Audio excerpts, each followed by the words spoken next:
আসসালামু আলাইকুম ওয়া রাহমাতুল্লাহি ওয়া বারাকাতুহু। যে সমস্ত ভাইরা আমরা এখানে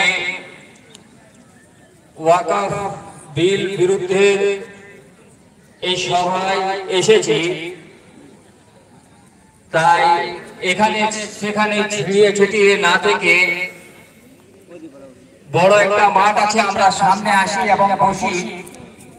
বসার পরে আমরা কথা বলি যে ওয়াকফ কি,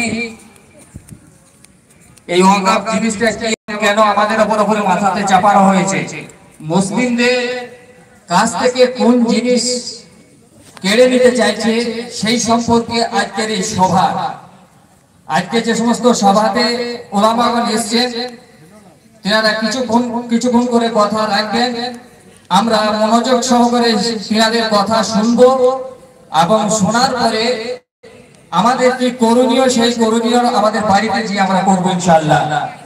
আজকে এই সভাতে যিনি